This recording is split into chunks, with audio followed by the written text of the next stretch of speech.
Hello tout le monde, je suis Kevin Razier et vous êtes dans CKR, le podcast préféré de vos podcasteurs préférés.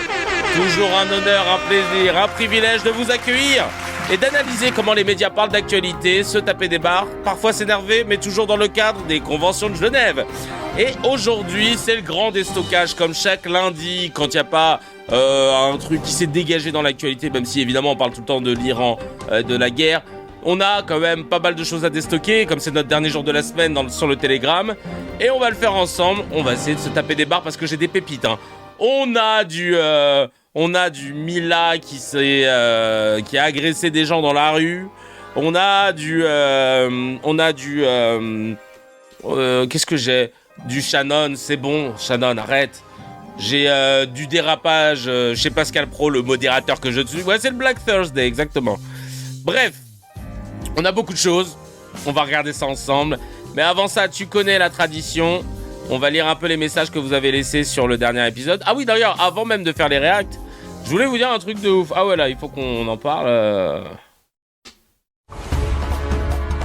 Triste France, où je reçois hier, en consultant mon compte bancaire professionnel, un prélèvement d'à peine 42 €, me direz-vous. Mais 42 € au motif de commission facture numéro. Je ne sais pas à quoi correspondent ces 42 €. On ne sait pas. J'ai demandé à mon banquier et je vous tiens au courant. Parce que là, franchement, c'est un truc de ouf. Les mecs, ils te lâchent des bails comme ça, dans le plus grand des calmes. Je sais pas à quoi correspondent ces 42 € de prélèvement sur mon compte. Comme je vous l'ai dit, il y aura sûrement des lives spécifiques pour l'écriture de mon spectacle où je vais collecter pas mal de témoignages par rapport à vos galères bancaires, administratives, etc. On va le faire ensemble. Et Léo a parlé des banques hier, évidemment, ce sera dans le Telegram. Je vous disais aussi, la semaine prochaine, les horaires vont être... Les prochaines semaines, les horaires vont être un peu modifiés parce que on commence les répétitions de la lecture de ma comédie musicale Monerville. Ça y est, et les chansons sont prêtes. Bravo à Dove. Un talent de ouf. Dove, c'est notre arrangeur et directeur vocal.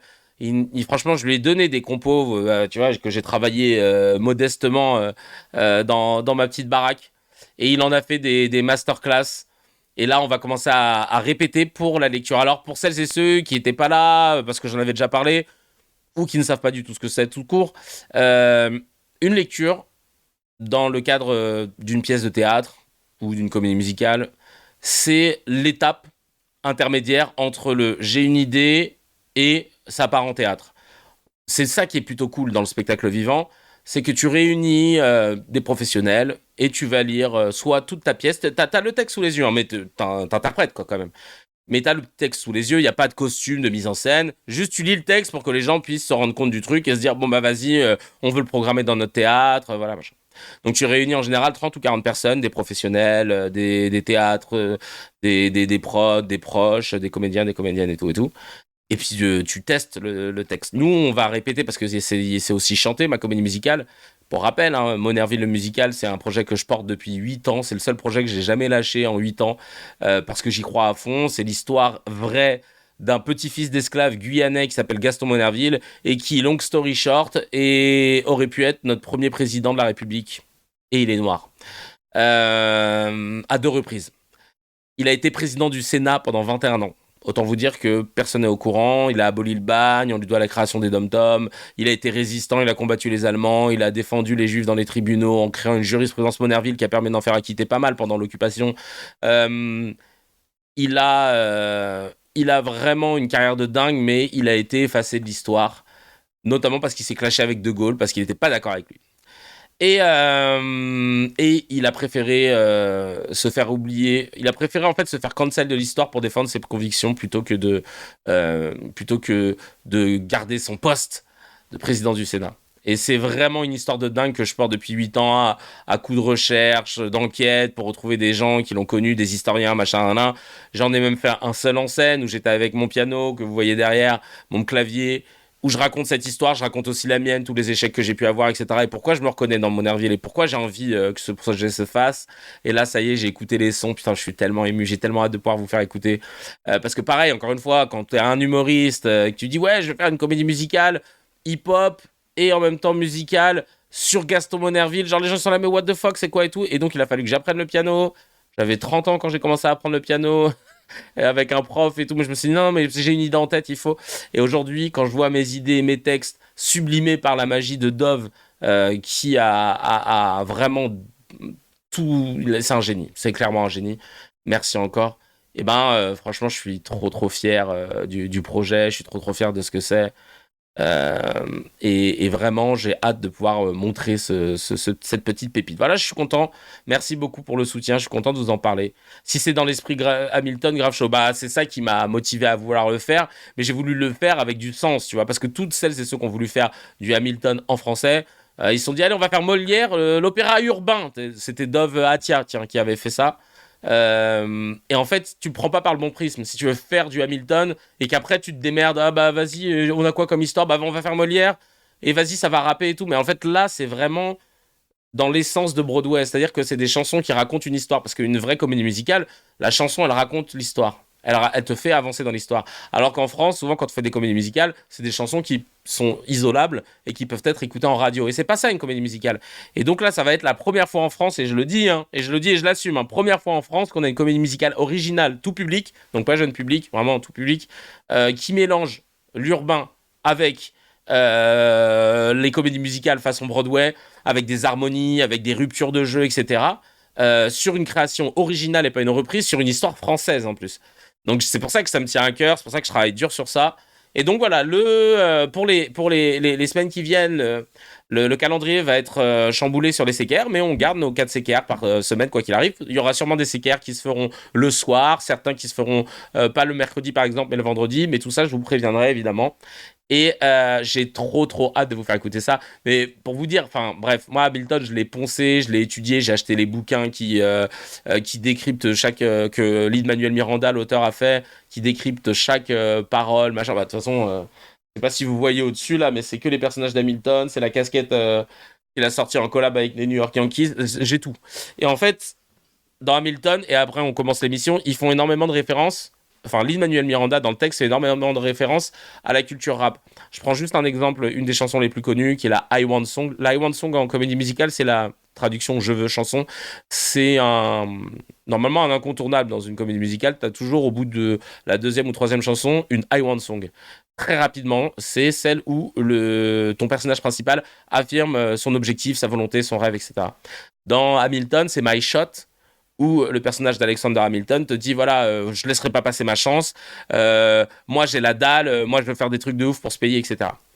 Et si t'as pas lu le petit livret, enfin le petit livret, le bouquin T'es comme as, dans chaque chanson il fait des références, voire parfois il quote directement des chansons de Mobb Deep, de Notorious Big, de Pharrell Williams, de Ja Rule, en fait à chaque fois il y a des inspi comme as.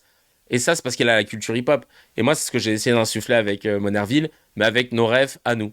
Donc, il y a un moment où je te cache pas que j'ai placé je suis tombé si bas que pour en parler, il faudrait que je me fasse mal au dos. Et là, normalement, si mon public est basé, normalement, les millennials, et pas que dans la salle, ils vont tous crier une phrase que vous allez mettre que vous allez mettre dans le chat. Et je serais vraiment, c'est mon kiff de voir tout. Voilà, merci moi jeu de voir tout le public lâcher en même temps. C'est pour ça que voilà, j'ai hâte de vous montrer ça. Évidemment, c'est dédicace à la lettre. C'est Calogero, ça non. C'est dédicace à la lettre qui faisait une résonance à Fab, qui était encore plus ancien que notre ami Booba. On va regarder un truc de ouf aussi que j'ai vu qui s'appelle le Wikidati. Wikidati, regardez-moi ça, c'est l'encyclopédie des affaires de Rachida Dati. 12 affaires distinctes visent directement Rachida Dati et sont répertoriées dans les médias. Pour chacune d'entre elles, les faits et la chronologie ont été résumés et sourcés précisément. Pour chaque affaire, il est essentiel de rappeler pourquoi ces faits posent problème du point de vue de la loi, mais surtout de l'éthique politique et pourquoi ils remettent en cause l'honnêteté et le désintéressement de la candidate à la mairie. Potentielle corruption par Carlos Ghosn, ancien PDG de Renault. Potentielle corruption par GDF Suez, potentielle corruption par le Qatar. Je vais vous le mettre dans le chat parce que... Hop. Potentielle... possible complicité dans la détention illégale d'un Français au Qatar. Possible corruption de l'Azerbaïdjan. Possible corruption par Orange. Bijoux potentiellement non déclarés à la haute autorité de la transparence de la vie publique. Bon, il y a beaucoup de conditionnels. C'est là où elle est forte. C'est pour ça qu'elle continue de bomber le torse. Présentation d'un CV trompeur pour être admise à l'École nationale de magistrature, prise en charge d'importantes dépenses de frais de bouche et communication avec l'argent public, multiples interventions pour appuyer des demandes de logements sociaux, y compris celle de sa sœur, recours systématique à des procédures bâillons pour faire taire toute évocation de ses affaires, prise en charge de ses frais d'avocat par de l'argent public. Ouais, mais non, mais... Aïe, aïe, aïe, aïe, aïe. Elle a le palmarès d'Ousmane Dembélé sur l'année 2025. Alors là, un palmarès, ouais, c'est du Dembélé 2025. Là, c'est le PSG Prime, là, vraiment incroyable. Elle a que des trucs. Oh non, pas d'acloc, vous faites bien de me le dire. Excusez-moi. En plus, ça marche, hein, normalement. Hop, je remets. Donc, le Wikidati, c'est quelque chose. Hein.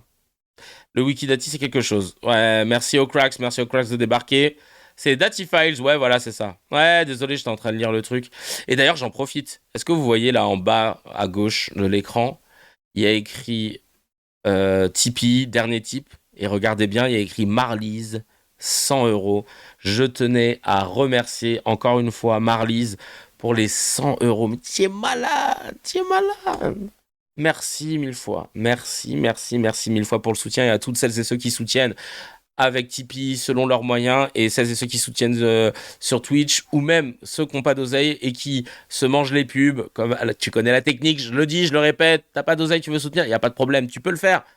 Tu fous un épisode de CKR ou une playlist de CKR, tu coupes le son, tu mets en 144p, comme ça prend pas de bande passante, c'est bien pour la planète, c'est bien pour ta connexion. Et tu laisses le truc tourner comme ça. Et toi, après, tu regardes tes trucs avec tes scans de CKR ou whatever. Hein. Tu fais ce que tu veux d'ailleurs hein, avec ton adblock. On est tranquille. Merci beaucoup en tout cas, Marlise. Merci beaucoup. Franchement, t'es la queen que tu ne crois pas être. Et pourtant, sache que tu l'es. Une musique pour Marlise. Allez, c'est parti. Bienvenue dans CKR. Oh Marlise, au purée de pommes de terre. Ça va péter. Oh Marlise, au purée de pommes de terre. T'es dans CKR. Sa grand-mère. Marlise. Ça rigole pas avec frontières. Ok. Ça va dire les termes. En direct de la station Marlise. Oh, Marlise ta mam, Marlise ta mam. Tu nous fais plaisir. Tu vas pas péter Marlise. Merci Marlise. Elle peut péter si elle veut. Le mec a pas compris si elle a le droit, si elle a des flatulences. Moi je mets un Twitch en fenêtre, mais je discute sur YouTube pour éviter le strike. Ah, pourquoi? Le strike de quoi? T'aurais pu mettre perruque et lunettes. Si Marlise, alors là, à 100 €, mon chacal, Marlise, c'est elle qui décide. Ah, vraiment, là, je te le dis. Je lui ai fait une chanson, elle est même pas là, Miskina, c'est dommage. Sur Discord, c'est tranquille. Hein. Oui. Sur Discord, oui, tu peux discuter sur Discord aussi. Merci pour le pack HMD, Joe Mustachio. Ah, si t'es là, ok, d'accord. Elle était juste gênée. Mais en tout cas, ça fait plaisir. Merci Marlise. Queen. Pour combien tu te lèves et tu te tournes sur toi? Sur Twitch Ah, ok, d'accord. Pour combien je me lève? Ouh. Alors là, mon pote. Ma pote. J'avais fait une promesse à Kevin, je la tiens, c'est tout. Non, mais quand même, arrête. C'est adorable. Allez, on va lire un petit peu là, les petits messages qui ont été laissés. C'est de la corruption. Alors, qu'est-ce qu'on a dans les messages qu'on nous a laissés? Il y a France Dubus qui nous dit sur YouTube hello de Colombie. Salut la Colombie, merci de nous regarder depuis là-bas. Epo Flaco qui dit État islamique égale méchant pas beau, État hébreu égale aucun souci. C'est dingue ce double standard sur les sujets de théocratie, surtout dans un pays qui s'érige en grand porte-étendard de la laïcité. On est d'accord qu'à partir du moment où tu as un pays qui invoque des raisons religieuses pour attaquer des pays envers des pays, on se dit qu'on n'est pas loin d'une c'est une théocratie, clairement. Juju Dolgo qui dit coucou Kevin, est-ce que tu peux s'il te plaît nous mettre la chanson d'Inspecteur Gadget en version reggae s'il te plaît, le son est trop bon. Eh les gars, ils ont cru que j'étais à la radio. Ok. Bah non, Inspecteur Gadget en version reggae. Vas-y, je suis curieux en même temps là. C'est complètement ouf la demande, mais... Inspecteur Gadget en version reggae. Qu'est-ce que c'est que ça?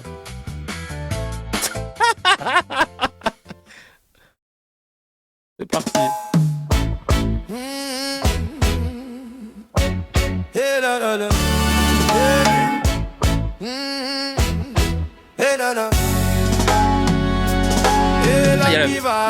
Inspecteur Gadget, et là ça va pas. Oh là je suis là, Inspecteur Gadget, c'est moi que voilà. Voilà, trop bien. Nous on est des teubés en France, on a appelé ça Olive et Tom, alors que Thomas Price c'est même pas un perso principal. Vraiment, j'ai jamais compris ce choix en France. C'est-à-dire que au Japon c'est Captain Tsubasa, voilà, c'est le personnage principal. Dans les pays arabes ou Maghreb, ils ont compris que c'était un perso, ils ont dit Captain Majid. En France, Olive et Tom. Et Olive et Tom, et Olivier, il s'appelle Olivier Hatton. Donc jusqu'au bout, tu dis, attends, on chante son blaze? Ou alors ils ont regardé 3 épisodes dans la vie de ma mère? Ah, mais vraiment, genre, ils se sont dit Olivier Tom... Olivier Hatton, on va l'appeler Olivier Hatton. Ouais, mais pourquoi on met le générique, c'est Olivier Tom? Je sais pas, laisse-moi. L'exception culturelle française. Et merci le J Station Thermale qui s'est abonné pour 6 mois. 6 mois, tu nous régales. Vous nous régalez aujourd'hui. Hein. Oh là, c'est un truc de ouf. L'émission commence sur les chapeaux de roue. Merci 1000 fois, franchement. Et l'alerte, j'ai pas trop aimé. Alors, je te cacherai pas que je vais aller la modifier en direct parce que j'avais un petit truc un peu plus sympa. Hop. Oh là là là. Je sais pas c'est quoi là.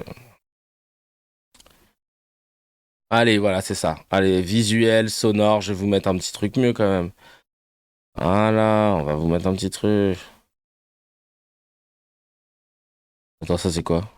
Oh, bring it in. Start from the bottom, now we're here. Ouais, vas-y, on va mettre ça. Hop. Allez, on enchaîne avec la petite news HMD, c'est parti.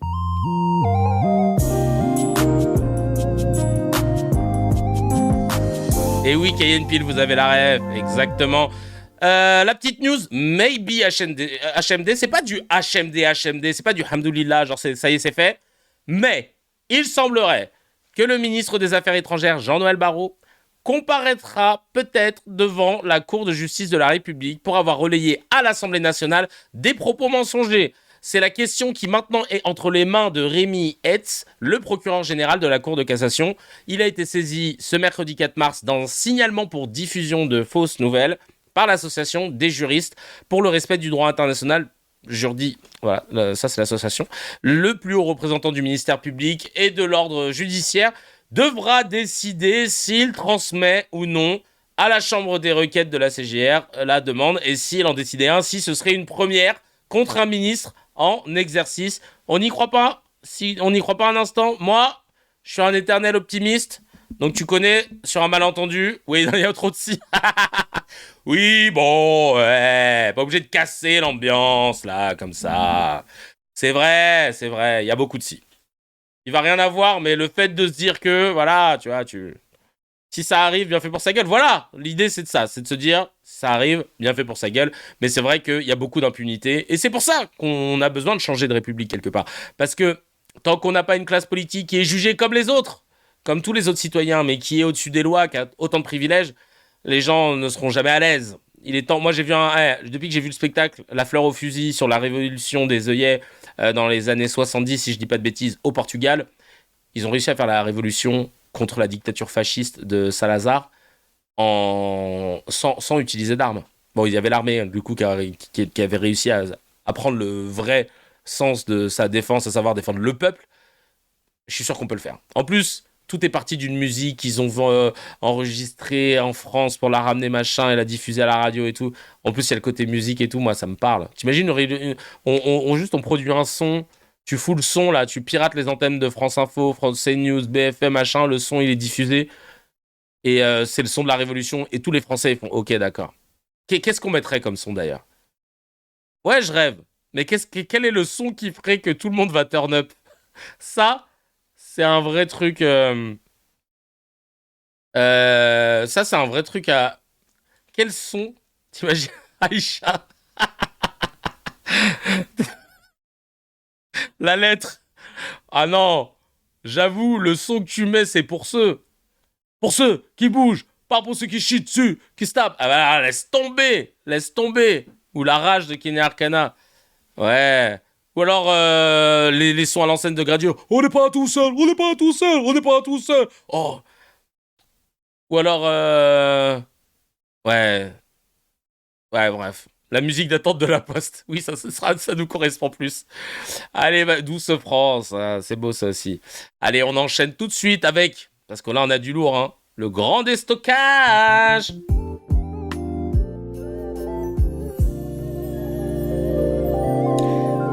Il faut que je change les piles de ce truc Philips Hue là.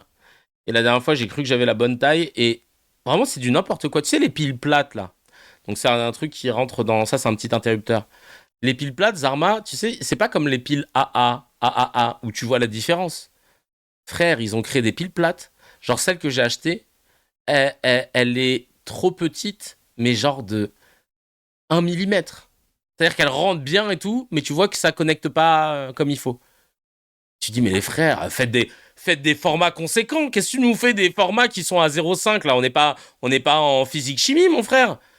Il y a une différence entre une pile AA, une pile de Game Boy, c'est le mec à l'ancienne, et une pile de télécommande.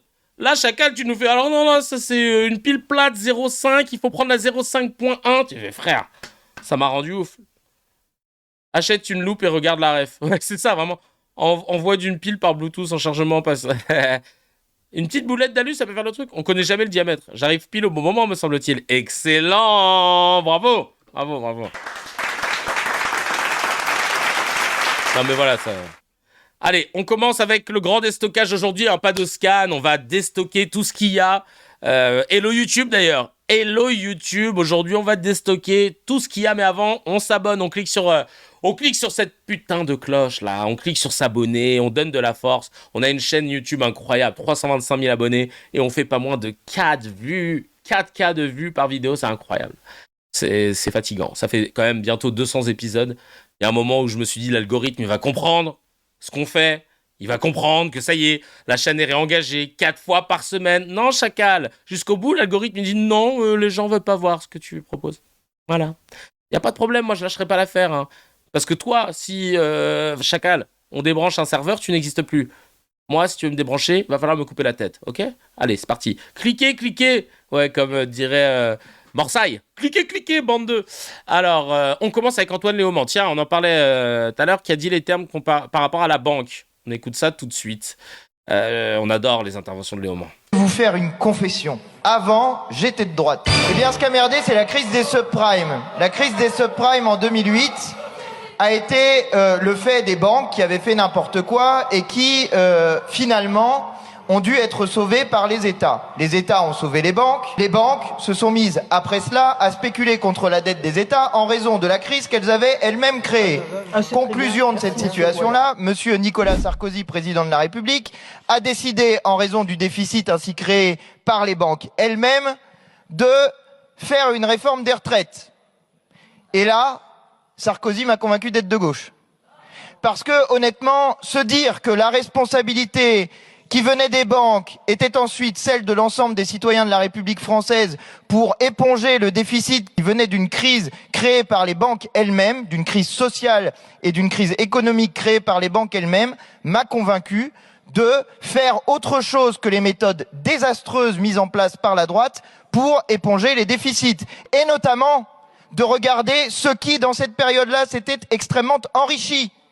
Je rappelle que dans les 30 dernières années, les 500 plus grandes fortunes de France ont vu leur fortune être multipliée. Skin, il joue son spectacle à son père. Mais par contre, ce qu'il dit, c'est basé. Et normalement, ça aurait dû être entendu par beaucoup de monde. Par 14. Tandis que les plus pauvres de notre pays, eux, n'ont pas vu leur fortune beaucoup augmenter. Pour certains, le niveau de vie s'est même dégradé. Il a dit les termes en direct de la station thermale. Tu connais, hein, on est raccord à 3000%, je n'ai rien à dire. C'est ce que je défends depuis des années, auprès de mon entourage, dans mes prises de parole publiques, dans certains cadres, évidemment. Pas le mec que t'as invité sur Gulli, t'es là. Et alors les banques ? Non mais attendez, nous on voulait parler avec Kevin Razi. J'ai jamais été invité sur Gulli, malheureusement. Mais on est totalement d'accord et ça va être aussi un des sujets à aborder dans mon prochain seul en scène, mon prochain stand-up qui va s'appeler Kayfabe, comme je le disais, pour fin 2027. Je m'y prends à l'avance. Commencez à réserver vos places. C'est vrai qu'il n'y a même pas de billetterie. Commencez quand même, commencez. Les banques font de l'argent avec notre argent et quand elles se foirent, on les paie. C'est quand même dingue de se dire ça. Moi, c'est ce que j'ai dit à mon banquier quand il voulait pas m'aider sur un découvert que j'avais, machin, que j'arrivais pas à joindre les deux bouts. Je lui avais dit, mais attendez, pourquoi vous me parlez comme ça ? Pourquoi vous me dites, bah débrouillez-vous pour trouver, demandez à des proches et tout ? Parce que vous, quand vous faites de la merde et que vous tombez, vous demandez pas à des proches. Hein. C'est l'État directement qui vient khalas pour vous sauver. Et en plus de ça, vous ne remboursez pas l'argent que vous avez emprunté. Enfin, du coup, c'est pas un emprunt, c'est un don. Et en plus de ça, vous continuez à ponctionner des intérêts sur l'argent que l'État... parce que l'État, quand il emprunte de l'argent, il passe par le marché financier privé. Et il y a des banques, donc, qui prêtent de l'argent aux États, moyennant des intérêts. Et tu te dis, bah... bizarre, c'est bizarre ton que truc, quand même. Là, ce qu'il dit Léo Mans, c'est le GOAT, par pitié, qu'il vote quelque chose contre les prélèvements abusifs des banques. Il y a de plus en plus de personnes qui ne s'en sortent plus à cause de ces frais. Mais oui, moi, les moins 42 € que j'ai pris là, commission, facture, numéro, ça ne veut strictement rien dire. C'est un compte en banque pro qui était... j'ai pas le droit au découvert, je crois, sur ce compte en banque de toute façon. Donc, il y avait de l'argent dessus, il n'y avait pas de découvert, il y avait Walou, hein. C'est le truc, il est clean parce que tu connais en France. En plus, il faut faire super attention quand t'as un compte pro. Il est clean. Commission 42 balles. Tu fais bah frère, c'est un truc de ouf quand même. Le sketch de South Park sur la banque m'a marqué à vie. Oh mais envoie-moi ça, faut que je regarde ça. Il y a un vieux truc sur YouTube qui s'appelle La Barbe. C'est un gars qui fait une série de vidéos courtes et il y en a une sur la banque, c'est grave cool. Mais envoyez-moi ça. Envoyez-moi ça. Frais bancaires, 50 € chaque année, même si t'as pas d'argent. Non, mais c'est une dinguerie. Waouh. Bref, affaire à suivre, mais envoyez-moi tous vos trucs et je vais les noter. Et je vais les noter partout. Je vais prendre acte, prendre note. Parce que ça, il faut regarder. Surtout la vitesse où on te prélève, c'est magique. Alors, ce qui est magique, c'est que quand tu dois faire un virement ou quand tu dois recevoir un virement, si ça a été fait un samedi, non, faut attendre mardi maintenant parce que dimanche, lundi, c'est fermé, machin. Chacal, des frais de rejet de prélèvement pour des trucs, ils sont débités à des 4h du matin un dimanche, Chacal. Alors là, il n'y a pas de... Les frais, non, c'est automatisé, ça. Non. Par contre, un virement, t'as l'impression que c'est quelqu'un de la banque qui prend l'oseille sur son dos dans un sac et qui marche. Allez, c'est parti pour virer cet argent. À Kevin. Non mais c'est un truc de ouf. C'est un truc de malade. En Suisse, 42% des personnes en prison, c'est pour des factures impayées. Donc oui, être pauvre en Suisse, ça t'amène en prison. Des bars. Des freaking bars. Ah, attends, je vais mettre ça. Les banques, feed Benoît Blanc, la barbe. Ah, c'est Nicolas Mérieux. Ah, j'adore. Ok, d'accord. Alors. Pas de week-end pour les frais. Non, mais il n'y a pas de jour férié pour les frais bancaires. Ouais, de ouf, les frais bancaires. Non, par contre, eux, ils charbonnent. Et merci Silver Soul pour... Ça, c'est quoi ? C'est... Ah, l'épisode de South Park, parfait. Vous me régalez là, parce que même sur Discord, vous m'avez balancé 1984 ou Le meilleur des mondes, George Orwell versus Aldous Huxley. C'est un truc qui est sorti il y a même pas 13 heures, histoire croisée de George Orwell et d'Aldous Huxley, les auteurs des deux grands romans d'anticipation. Donc j'ai hâte de regarder ça, ça dure 53 minutes. Là, vous m'avez donné de quoi faire là pour pendant que je vais faire mon petit montage tranquille du CKR. Ah oui, et aussi, j'ai oublié de vous dire, parce que vous êtes un peu mes meilleurs potes. C'est le mec qui a plus d'amis. Vlatipak, hier, j'ai reçu un texto pour me dire que mon passeport et ma carte d'identité étaient prêts. Voilà, juste pour vous dire que il m'avait dit 2 mois de délai, que ma photo, parce qu'on voyait un peu mon manteau, ça allait pas le faire et tout. Chacal. La préfecture au top. Je vais récupérer tout ça tout à l'heure. Donc, quand je vous ai dit ça, c'était quand j'avais déplacé mes... Ouais, c'était mercredi, mardi et mercredi que j'ai fait les papiers. Bah voilà, ça y est, c'est prêt. Ils ont fait ça vraiment en une semaine, carré comme en Corée. À mon avis, il n'y a pas beaucoup de gens qui veulent renouveler leur passeport en ce moment, parce qu'il n'y a pas beaucoup de gens qui ont envie de quitter le pays. Mais c'était carré. Jean Quatremerde, qu'est-ce qu'il nous a dit ? Ce n'est pas la première fois que la gauche se montre compréhensive à l'égard des régimes que la morale devrait nous pousser à condamner. Et lui, il continue d'être dans le narratif imposé. C'est pas figure imposée, là, c'est narratif imposé dans les médias français. C'est surtout que ça m'interroge sur l'attitude de la gauche à l'égard de tous ces régimes les plus obscurantistes de la planète. Parce que c'est pas la première fois que la gauche se montre extrêmement compréhensive à l'égard justement de régimes que la morale devrait nous pousser à condamner. On l'a vu au moment de la guerre des 12 jours. Vous vous rappelez, en juin 2025 déjà, la gauche n'est pas arrivée vraiment à condamner fermement le régime. Ils ont été très gênés. Ils sont concentrés sur le droit international, comme si ce qui comptait c'était la violation du droit international par le petit Satan Israël et le grand Satan les États-Unis, mais qu'au fond le régime islamiste et terroriste des mollahs qui violent le droit international depuis plus de 50 ans, c'était pas quelque chose de particulièrement grave. Bah, excusez-moi, mais ils ont attaqué quand tu dis depuis plus de 50 ans. C'est les seuls qui ont ratifié le traité de prolifération du nucléaire. Et qui, du coup, à qui, du coup, on demande de ne pas avoir de bombes nucléaires. Mais du coup, quand ? Enfin, c'est un truc de ouf, de balancer comme ça. Mais oui, de ouf. On est d'accord, Cécile. C'est un truc de ouf. Il peut citer ses sources. Non, mais Jean Quatremerde, et le pire, c'est qu'à l'époque, il n'était pas comme ça, ce que me disait un des cracks. C'est celui qui avait dit on a le droit de pas aimer les Noirs et les Arabes, mais l'antisémitisme, non. Ah oui, c'est lui qui avait fait cette sortie-là. Bah oui, purée de pommes de terre. Aïe, aïe, aïe. À l'époque, il était contre Israël, carrément. Ah ouais, à ce point-là, c'est quoi ce shift qu'il nous fait ? C'est assez incroyable, quand même. Comment tu vois, mais ça ne prend plus. Je vois ce matin, ils ont essayé de se faire Éric Coquerel sur France Info avec Paul Larouturou et la personne qui, j'ai pas son nom, qui remplace Agathe Lambray. Et vraiment, tu vois que tu leur parles de droit international, tu leur dis que là, quand même, c'est problématique ce qui a été fait et machin. Ouais, mais non, mais quand même. Donc ça veut dire que vous soutenez les mollahs et tout. Mollo, les mollahs. J'en peux plus. Franchement, c'est un truc de ouf. Ah putain, toi t'es trop chaud, Pixel tout. 4 mers en janvier 2024. Israël, c'est les nazis en 33. Oh, bah c'était il y a pas si longtemps. Qu'est passo là, entre temps. Autre rêve de vieux, MC Solar, les temps changent. Bah ouais. Il est tombé dans la spirale du printemps républicain, tu t'en sors jamais comme un trou noir. Je pense que c'est ça, j'ai même pas envie d'écouter la suite. Attends. Et là, on le voit. Alors, on va voir aussi ce message sur l'école, sans doute. Voilà. Peut-être. Exactement. Et donc, c'est exactement la même chose avec le Hamas, vous vous rappelez, avec le Hezbollah, où la gauche radicale a pleuré la mort de Hassan Nasrallah le 27 septembre. Mais qui a pleuré ? Vous connaissez des gens qui affichaient des RIP Nasrallah, RIP Sinoir, et qui étaient LFI, enfin, m'ont montré, c'est quand même ouf. Il y a des gens qui ont dit que c'était dingue qu'on puisse tuer quelqu'un, parce qu'il y en a un des deux, je crois, qui est mort au Qatar, et qu'on ait pu mener une attaque dans un pays étranger sans son autorisation dans le plus grand des silences. C'était ça, en fait, le sujet. Pareil pour les beepers qui ont sauté. C'était pas oh là là, on a tué des terroristes. C'était ah ouais, donc on a fait sauter des beepers sans prendre en compte le fait que quand les beepers explosent, il y a des civils à côté.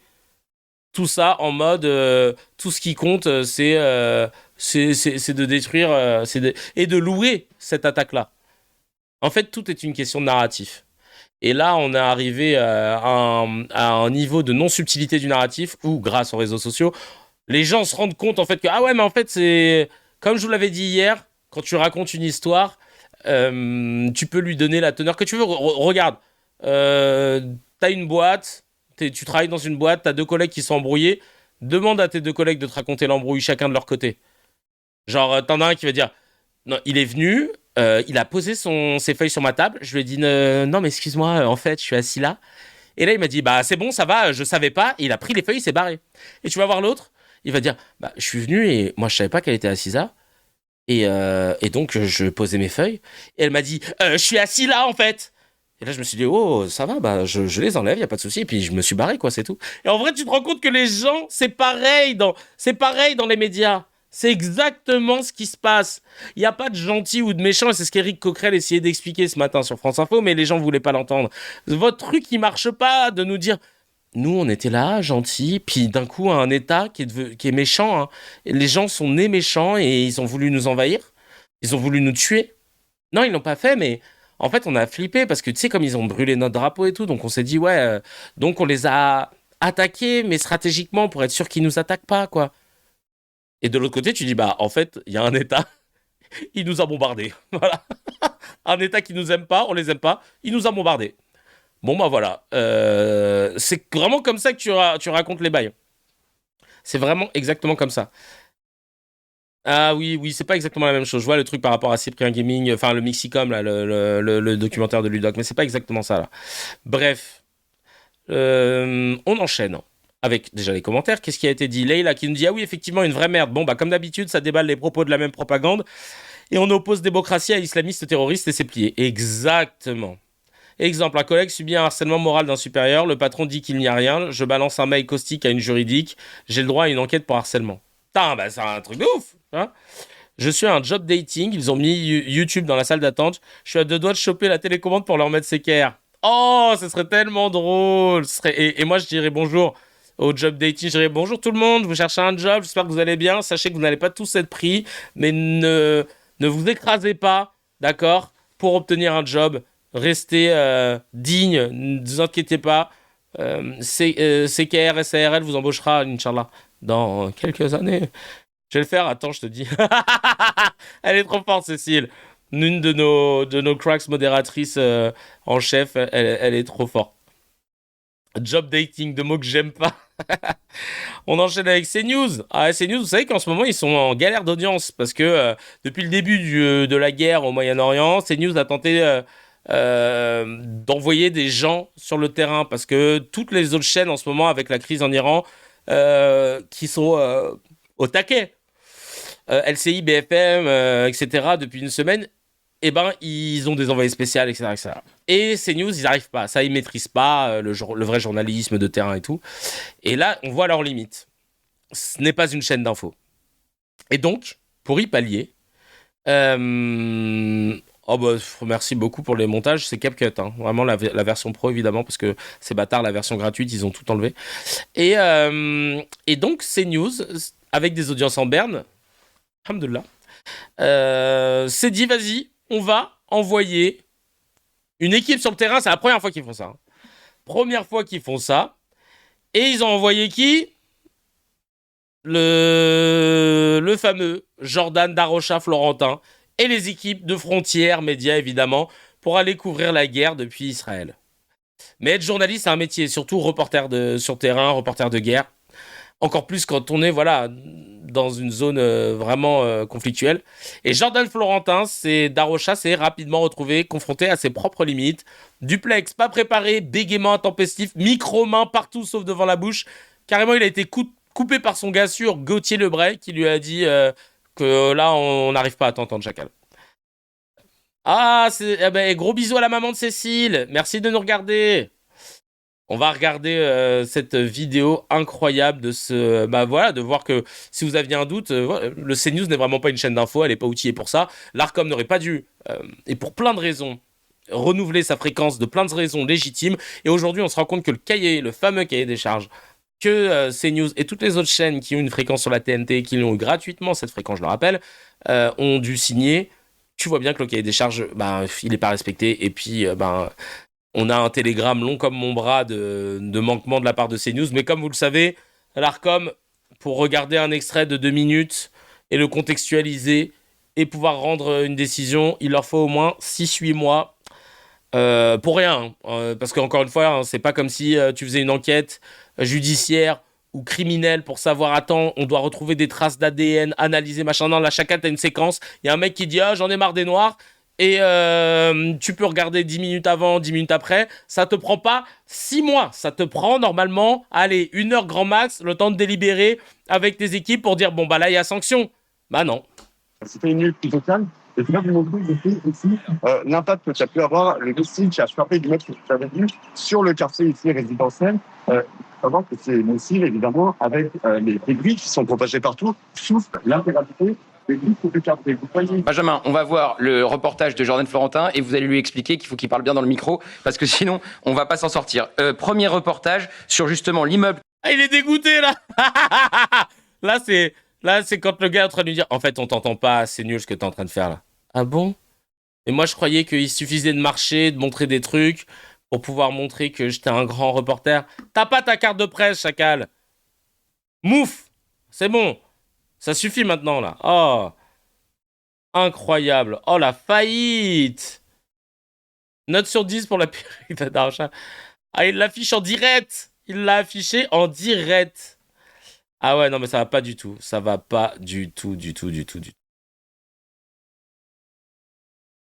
On enchaîne tout de suite avec France Info, un peu de journalisme maintenant, avec Nicolas Bertrand. C'est pas grand-chose qu'on demande, hein. On demande juste ça. Et c'est même pas partisan ce qu'il fait, hein. Juste être factuel un peu, tu vois. Alors je pense que le plus compliqué ce soir, c'est peut-être de qualifier ce mouvement de troupes et de chars qui sont entrés. Alors on estime qu'ils sont entrés jusqu'à au moins 6 kilomètres en territoire libanais. Alors comment qualifier ce mouvement-là? Vous parlez d'incursion, est-ce que c'est une infiltration ou est-ce que c'est une invasion? Chacun choisira son terme ce soir. Alors hier, nous avions rencontré un porte-parole de l'armée israélienne qui nous disait qu'il s'agissait tout simplement de s'installer sur des points hauts côté libanais pour protéger. Bon, ils sont chiants avec cette histoire de est-ce que c'est une incursion, une invasion? Tout le temps, ça joue avec les mots. Quand t'as un État qui envahit un autre, mais qui fait partie du bon côté de leur vision des choses, ouais, on sait pas. Les villages du nord Israël. Aujourd'hui, on voit qu'il s'agit de bien plus que ça. Hein. Quand vous ordonnez à 80 villages libanais d'évacuer, c'est-à-dire à des dizaines de milliers de personnes de quitter leur maison, ce n'est plus seulement prendre position à la frontière pour défendre Israël. Donc jusqu'où les Israéliens veulent-ils aller, puisque c'est votre question? Eh bien, je pense que la réponse ce soir, c'est jusqu'au bout dans le sens jusqu'à l'anéantissement du Hezbollah, quel que soit le prix à en payer, quels que soient peut-être les dommages collatéraux pour la pauvre population libanaise qui doit fuir une nouvelle fois. Ce porte-parole de l'armée israélienne nous disait également hier, nous n'avons pas de chronomètre. Il a répété ça 2 fois. L'armée israélienne n'a pas de chronomètre. Comprenez, cela prendra le temps qu'il faudra. Merci. Je trouve ça assez factuel, sans être partisan. T'as une info comme ça depuis 2 ans et demi, Chacal, tu baisses les tensions dans le pays de moitié. Hein. Je le dis et je le répète très régulièrement. C'est pour ça que je m'en prends aux médias tout le temps dans le narratif choisi. Parce qu'ils ont une responsabilité bien plus haute qu'il n'y paraît. C'est vraiment chose qui se passe au Liban et force au Liban. On a la chance d'avoir nous aussi, envoyé spécial, Jules de Sancier d'Aubenton qui m'envoie régulièrement des news de ce qui se passe là-bas. Je ne sais pas pourquoi on n'en entend pas assez parler dans les médias. Mais là, ça devient chaud. Ça commence à évacuer. C'est pas genre on évacue un quartier, là. Ça commence à évacuer des villes et des villes. Enfin, je ne sais pas si vous vous rendez compte de ce qui est en train de se passer. C'est pas une incursion. Là, on est en train de préparer une invasion terrestre, clairement. Et c'est obvious. quand c'est la Russie qui le fait en Ukraine. Je vois pas pourquoi là ça ne l'est pas quand c'est Israël qui le fait au Liban. C'est juste ça, tu vois. Encore une atteinte au droit international, mais bon, tu connais, voilà, ils s'en foutent. Alors là, on va rigoler un peu avec Jazz Correia, influenceuse, tu sais, qui était dans la JLC Family à l'époque sur TFX, tout ça. Je sais pas si ça existe encore, cette émission de télé-réalité. Et alors, regardez ce qu'elle va dire. Alors là, vraiment, on a vraiment assisté à un switch incroyable dans les médias, dans les influenceurs qui sont à Dubaï. C'est parti de ça va péter, ça va péter. Ah, non mais arrêtez, c'est bon, il se passe rien. Enfin, tout est sous son contrôle, c'est bon. J'alulu les gens qui sont tout le temps là en train de faire des caisses et machin. Et là, tu te dis, oh, chelou un peu, là, qu'est-ce qui se passe? Et on va voir que, bah oui, il se passe quelque chose. Et là, on est passé on tempère à carrément la Gestapo. Tu vas voir, c'est un truc de ouf. C'est très rapide, regardez. Et j'aime tellement pas la gueule de certaines personnes publiques en France que je vais m'occuper personnellement de récupérer chaque bout de vidéo où vous critiquez Dubaï, telles les personnes qui disent qu'ils sont venus ici 2-3 fois mais que tout est de la merde et que le gazon est pourri et que c'est du plastique. Et ben je vous assure et je donne ma parole à tous les Français qui vivent ici à Dubaï. Je vais récupérer chaque personne de France qui dit ce genre de choses et je vais moi-même les donner à mon ami qui travaille ici au gouvernement. Comme ça, quand ils viendront à Dubaï la prochaine fois pour leurs vacances, parce qu'ils viennent 2-3 fois, je comprends pas. Moi, je suis jamais allé 2-3 fois dans un pays que j'aime pas. J'y vais une fois, j'y vais pas deux. Eux, ils sont allés 2-3 fois. Et ben, je vais donner ces vidéos à mes amis ici au gouvernement. Comme ça, la prochaine fois qu'ils viendront pour leurs vacances, ben, ils seront travel ban. Quand ils vont arriver, ils vont avoir des emmerdes. Voilà. Ah ouais, d'accord. Ça veut balancer des gens qui ont critiqué Dubaï. On t'en demandait pas tant, hein. C'est là que tu vois qu'elle est française. C'est là que tu vois qu'elle est française. Parce que nous, les Français, c'est dans les gènes. La collaboration, elle est incroyable. Et on fait toujours plus que ce qu'on nous a demandé. Tu sais, Dubaï, ils lui ont juste dit « Hey, arrête de mettre des messages, machin. » Elle a dit « Ouais, eh ben, moi, je vais voir tous celles et ceux qui critiquent.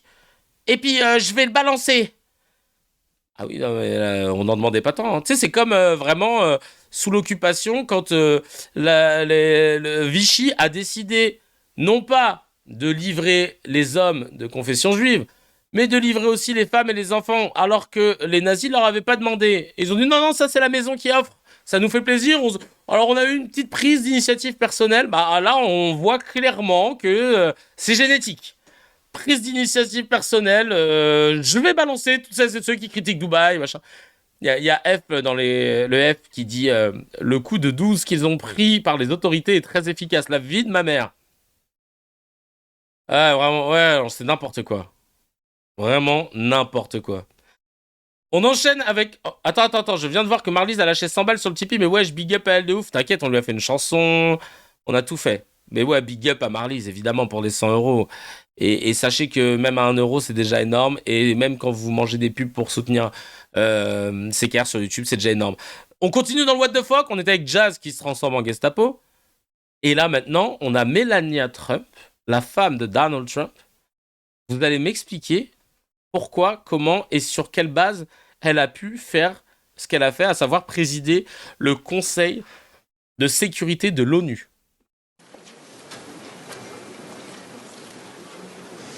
Good afternoon. The 10,113 meeting of the Security Council is called to order. I would like to take this opportunity to pay tribute on behalf of the Council to the delegation of the United States. Starting from the bottom, now we're here. Yeah. Et merci. Attends, j'ai pas vu le blaze. Et qui... Malsain, parce que sur mon retour, c'est écran tout petit. Merci Malsain, merci le sang de la veine. Merci beaucoup, Frangin. United Kingdom for its service as President of the Council for the month of February.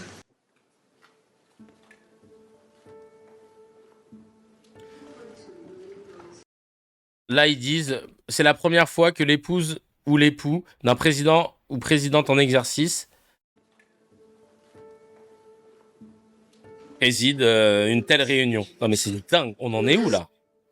Melania Trump a reçu un accueil chaleureux des membres du Conseil. même de la Russie qui a salué sa présence. Les thèmes de la réunion de cette réunion, c'était les enfants. Does not need to be fragile. Depuis 1 an, les États-Unis se sont retirés de l'UNESCO en charge de l'éducation, de la science et de la culture. Ils ne travaillent plus avec la représentante spéciale de l'ONU pour les enfants dans les conflits armés. Bah super. Certains observateurs estiment que le Conseil de la paix de Donald Trump cherche à court-circuiter le Conseil de sécurité. Les financements de l'ONU sont en crise du fait des arriérés de paiement américains de plus de 4 milliards de dollars, dont 160 millions ont été versés récemment. C'est un truc de ouf. Un truc de ouf. Elle est russe, Mélania ? Non, je crois pas. Mélania, elle est quoi ? Elle est quoi Ah, elle a 55 ans, tu vois, je savais pas. Américaine. D'accord, elle est née à Svenica. Ok. En République socialiste de Slovénie, voilà. Maintenant, Slovénie. Truc de ouf. Non, mais en vrai, c'est une blague. C'est une vaste blague, là, ce qui se passe. C'est une vaste blague. Écoute, je comprends pas ce qui se passe. Je vais lire un peu vos messages sur le Telegram. Sexé qui dit « C'est d'un ridicule. Dois-je rappeler, 1, que son mari a créé un conseil de la paix. 2, que son mari est le président qui a bombardé le plus d'États. Afghanistan, Iran, Syrie, Nigeria, Irak, Somalie, Libye, Yémen, Palestine. Après, entre parenthèses, il a mis Sahel. 3, pendant tout le massacre à Gaza, il ne s'est pas montré compatissant envers les enfants tués. » Oui, parce que là, le sujet, c'était les enfants, et t'as envie de dire, bah ouais, en fait, non. Brissa qui dit, en vertu de si ton président est un clown, faut t'attendre à l'arrivée d'un cirque. De ouf.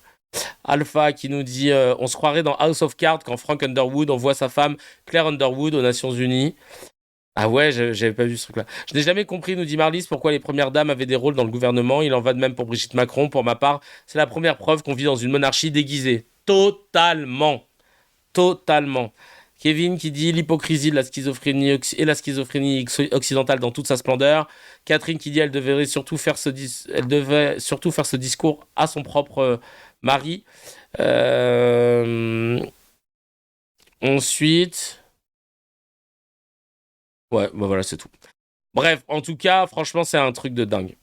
C'est pas normal, en fait. Et c'est pas normal que dans nos médias occidentaux, dans nos médias français, parce que nous, on va rester sur la France, ce soit pas un sujet, ça aussi, de dire, mais à quelle heure, en fait, c'est censé être normal que la femme d'un président dirige le Conseil de sécurité de l'ONU, à quelle heure ? Normalement, ça devrait provoquer un tollé de tout le monde. Et les pays présents auraient dû se lever et dire, frère, moi, tu crois que j'ai que ça à faire, moi, de parler à quelqu'un qui ne maîtrise pas ses dossiers, qui n'a pas la compétence pour répondre? Enfin, tu me diras, est-ce que son mari a la compétence?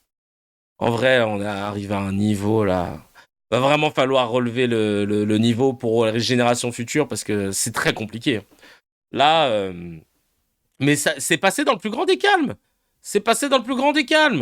Je comprends pas.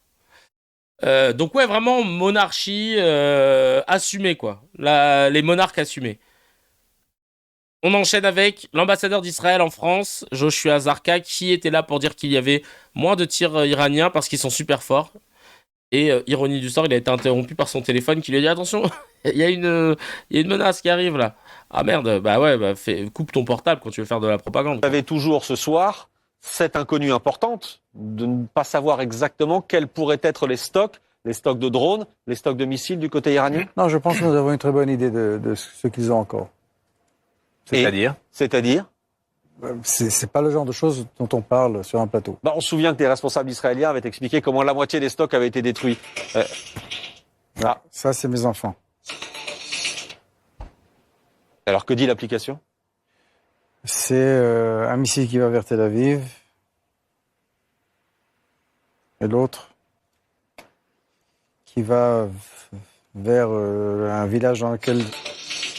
Un troisième, ouais. Oui. Ils sont tous... Donc vous vivez au rythme, bien qu'en France, vous vivez au rythme de ces alertes-là. Ouais. Je le disais, des responsables israéliens avaient expliqué que la moitié des stocks... Avant de flex, frère, je te dis, hein, sa sonnerie, c'est des tirs ou je rêve? Non, c'est une sonnerie spéciale par rapport à l'application. C'est gênant, en vrai. J'ai pas entendu. C'est son son d'alerte? Il a un son particulier? Je le disais, des responsables israéliens avaient expliqué que la moitié des stocks avaient été d'ores et déjà détruits. Vous vivez au rythme de ces donc vous vivez au rythme, bien qu'en France, vous vivez au rythme c'est gênant la situation. de ces alertes-là. Ouais. En même temps, c'est triste. Il y a des civils qui sont menacés par des tirs, hein, tu vois. Et donc en plus, il a ses enfants, etc. Donc tu vois, moi je ne souhaite la mort de personne. Mais l'ironie de dire ouais non, l'Iran t'inquiète, et qu'en fait là tu te rends compte et tu vois la détresse, même s'il essaye de maintenir une poker face, de se dire ah ouais en fait j'aurais dû fermer ma gueule. Ouais. Je le disais, des responsables israéliens avaient expliqué que la moitié des stocks avaient été d'ores et déjà détruits. Est-ce que c'est un chiffre que vous confirmez? On est au-delà de la moitié? Non. La moitié des stocks avaient été détruits à la. Vous avez toujours ce soir. Ah merde. 7 inconnus importants, d'ores et déjà détruits. J'essaie de réécouter la sonnerie. On est au pied. Ouais. Au rythme, bien qu'en donc vous vivez. Elle est où la sonnerie? Ah c'est là. Ah, ça c'est mes enfants. Bah c'est pas des missiles, vous avez dit quoi? La sonnerie c'est des missiles. Non, c'est une espèce de jingle télé. Putain, et j'ai ralenti le groupe juste pour écouter un truc, il n'y a rien à voir. Marlis qui dit il a pas fini sa phrase concernant le deuxième missile, ou c'est moi qui comprends mal que la cible n'est pas celle prétendue dans le préambule? J'ai pas fait gaffe à ça. Le troisième où il n'a pas fini sa phrase. Sa sonnerie c'est un jingle CNews. Ouais, on dirait presque ça. Non, ça fait BFM, oui, ça fait ça en fait. Bref. On enchaîne toujours sur le même sujet. La chance que l'on a... Ah oui, alors là, ça sent le fake. La chance que l'on a, c'est qu'on est prévenu 1 heure avant que ça va frapper. Ça, c'est un auditeur, Michael, expatrié au Liban, qui raconte ça au micro des grandes gueules. J'ai du mal à y croire que tu dises que c'est une chance. Écoutez comment il le dit. Ça sent le pipo na pipo. Hein. D'accord. Et vous vivez depuis longtemps là-bas, Michael? Vous êtes doubleur, je crois, c'est ça? Ça va faire pratiquement 20 ans. D'accord. Et alors, comment ça se passe pour vous, dites-moi? On est au rythme des bombardements, mais la chance que l'on a, c'est qu'on est prévenu 1 heure avant. Donc, si on doit partir, on part, mais nous, on n'a pas à bouger. Puisque ça prévenu par qui, Michael? On est prévenu par les porte-paroles arabophones de Tsahal, donc Avishai Adrahi. Déjà, les mecs, ils connaissent les blazes et tout. Tu fais, ok, d'accord. Beaucoup, très, très enjoué de la situation. Hein. Qui nous envoie un message 1 heure avant avec la carte, on va taper là. Donc, si vous êtes à 300 mètres de là, vous partez. Donc, nous, il n'y a aucun souci. Et puis, avant que ça tape... Nous, il n'y a aucun souci. Le mec te raconte une expérience client incroyable concernant une alerte à la frappe quoi, de missiles. Les militaires libanais tirent à la mitraillette pour ceux qui n'ont pas vu l'annonce, pour les prévenir que ça va frapper, pour éviter un massacre de civils. Autour de vous... Allez, toi, Mickaël, t'es expatrié au Liban, t'as aucun lien avec l'armée israélienne, évidemment. Oh, le menteur.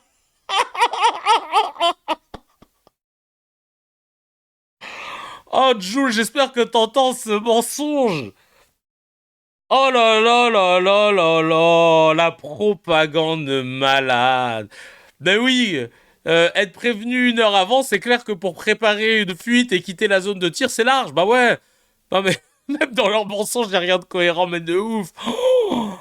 Oh, j'ai croisé un menteur. Oh, cette propagande, c'est trop. Parce que vous vivez au Liban, donc vous n'avez pas l'intention de rentrer, vous ne demandez pas aux autorités françaises de vous rentrer. Non, de toute façon, faut savoir que nous, on n'a aucune nouvelle de la France, en tout cas des autorités françaises ici. Les rapatriements, il y a eu 2 rapatriements en 2024, mais c'était à nos frais. Moi, je suis resté ici, c'est pas la peine. De toute façon, là, quand j'entends parler des influenceurs et tout, moi déjà, je suis pas influenceur, mais les billets d'avion, ils vont les payer. Hein. C'est pas gratuit, ça a jamais été gratuit. Et là, qu'est-ce que vous pensez de la situation, vous qui vivez au Liban? Vous êtes satisfait de l'offensive lancée par les États-Unis et Israël ou pas Écoutez, satisfait ou pas, nous, ça changera pas nos vies. Parce que ça fait 20 ans que je suis là, donc s'ils nous débarrassent du Hezbollah, merci. Tu vois, on les remercie. Maintenant, nous, ça va pas trop changer notre vie. On vit Non, mais... Non, mais... Oh là là, mais elles sont téléphonées, les passes. Non, mais on les voit, frérot. C'est vraiment, là, les appels de balles, tout. Il n'y a rien qui va, là. Tout est téléphoné, frère. Non, mais wesh. Normalement, ça fait 2 ans que ça bombarde. Hein. Ça n'a pas cessé. Alors, ils bombardaient pas Beyrouth spécialement, ils bombardaient le sud. Eux, ils ont vraiment morflé. Et la Beka, là où sont vraiment ces gens-là, nous, ils sont derrière à Darié, c'est un patelin. Donc, il les tape. Donc, on est d'accord, Michael, vous êtes en train de dire que Tsahal frappe de manière très précise les zones où se trouve le Hezbollah. Tsahal tape uniquement les zones Hezbollah, là où ils ont leurs quartiers généraux, leurs militaires. C'est-à-dire le bras armé de l'Iran. Voilà, c'est tout ce qu'il tape. Il tape pas la population libanaise. Merci beaucoup, Mickaël, c'est bon. Mickaël, il est dans une cabine juste derrière.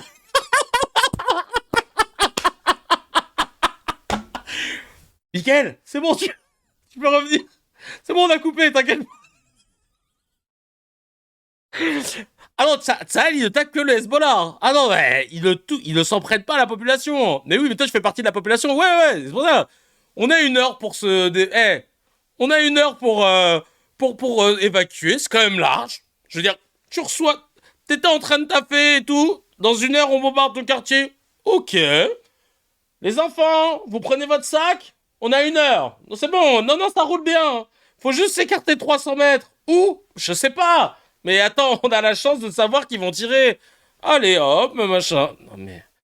Ça, ne tape que le Hezbollah, hein, pas la population. Vraiment, là.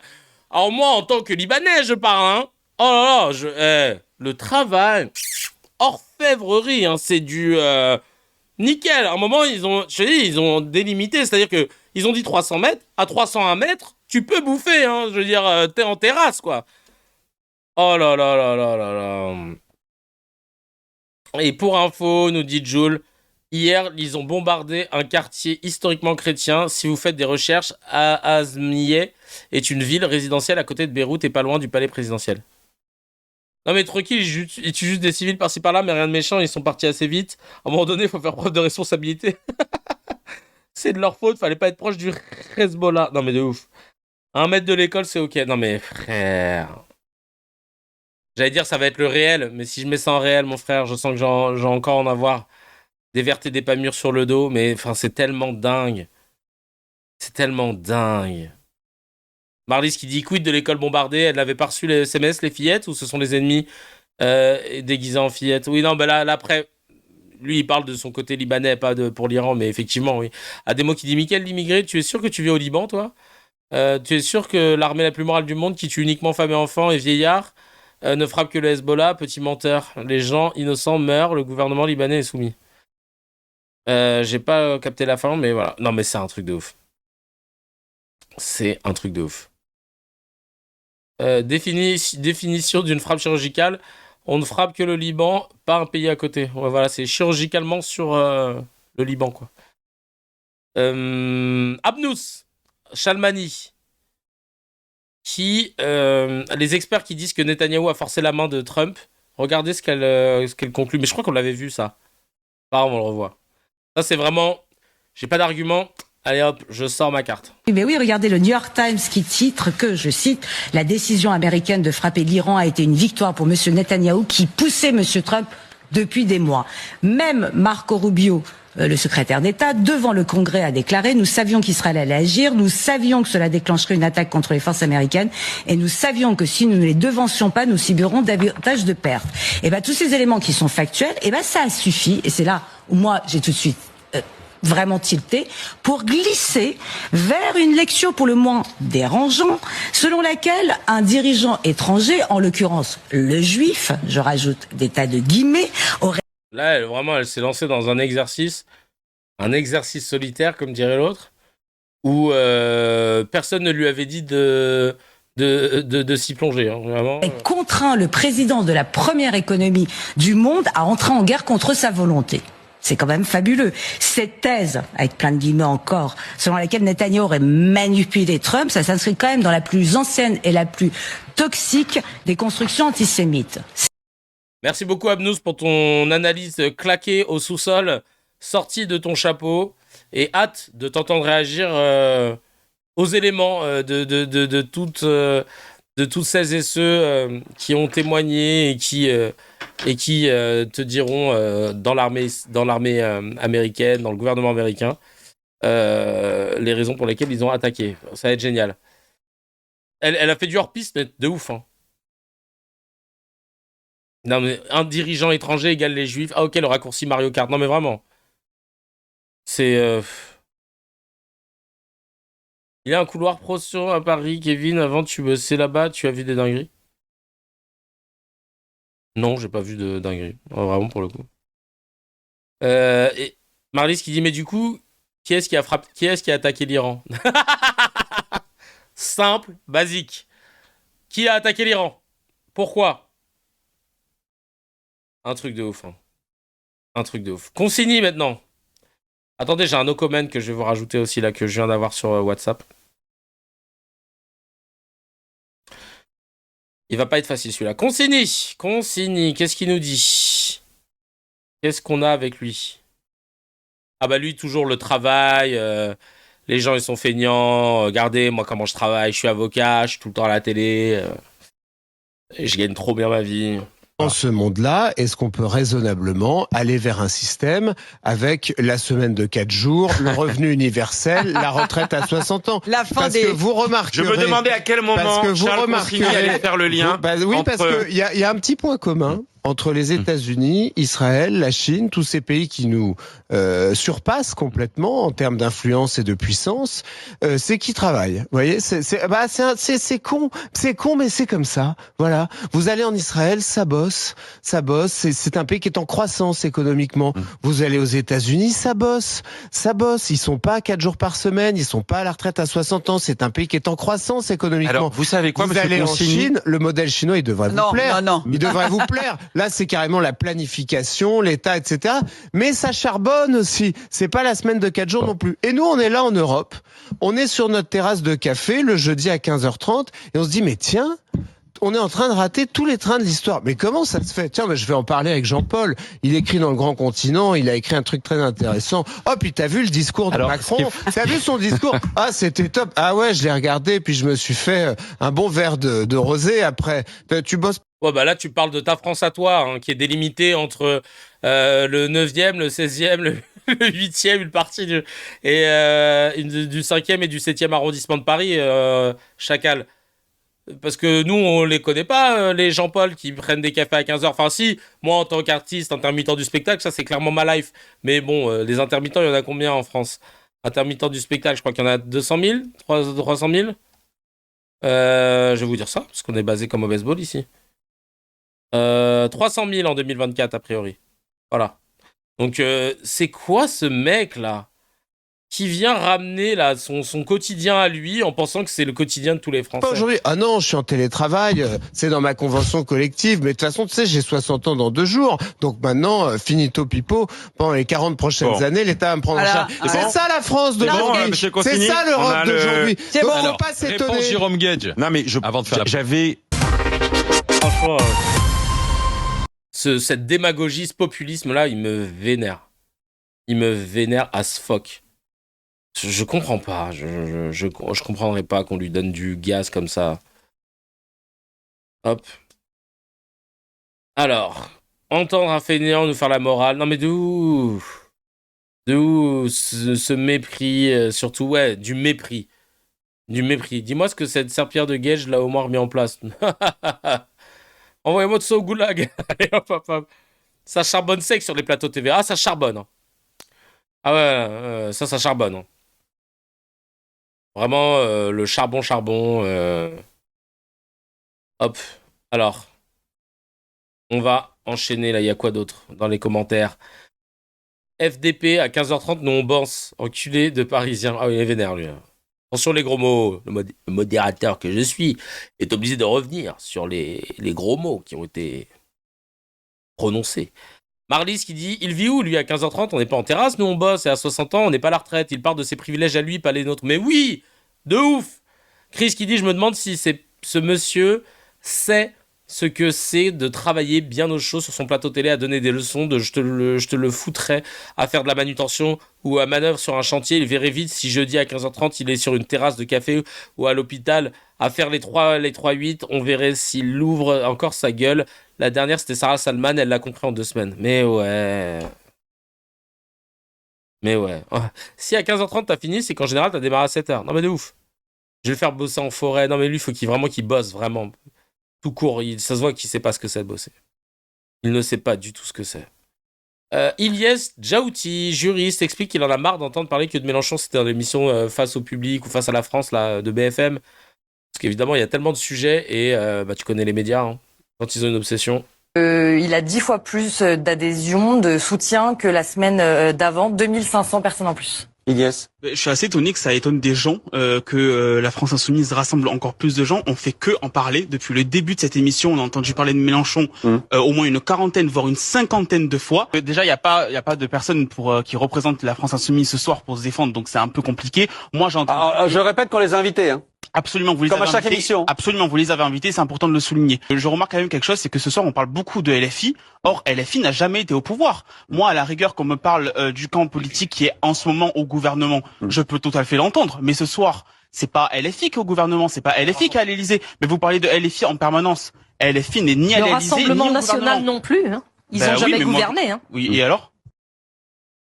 Merci beaucoup Ilyes, Basé, merci pour ton intervention, ça fait plaisir. Au moins, ça rend LFI populaire et face au RN, on n'a pas beaucoup d'autres choix, nous dit Marlise et Catherine qui dit bravo, jeune homme, qui a dit les termes en direct de la station thermale et ça fait plaisir. Ok, étudiant. On enchaîne, on va bientôt arriver au bout de ce déstockage, hein, mine de rien.